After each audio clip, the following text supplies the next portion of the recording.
Continuing our series of what is the mayor up to now, one of his long-term plans is to virtually eliminate private car use in London. He wants, specifically his target is to have 80% of all journeys by public transport or walking or cycling. I think that's completely unachievable. But what's interesting is if you live in central or inner London, it might seem kind of reasonable.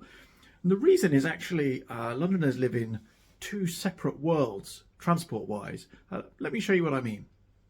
If you look down there, that's the data, the most recent data for how Londoners get to work. And if you look at central London, or inner London, those are the red bars, you see huge number of people travel by train, well over 1 million people traveling by train to get to work. But then driving, cycling, walking and the bus are all pretty much equal. So in inner London or central London, the idea that you could, say, stick in an LTN and shift some people from driving onto cycling and make a real difference to the numbers of people driving, that seems quite reasonable.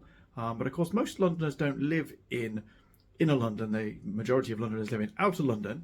And if you look at the blue bars, you can see quite a different picture. So still loads of people traveling to work by train.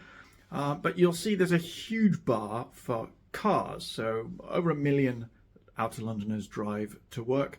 And then you'll see a reasonable number of people using the bus and walking, not huge, but quite a few. But then you see that tiny bar on the end there.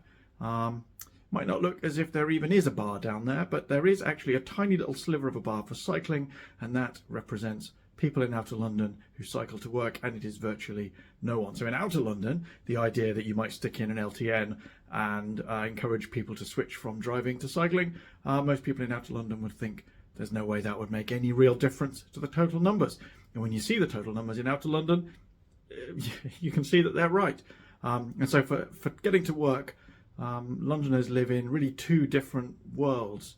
And when I think we're talking about transport in London, it's worth bearing that in mind.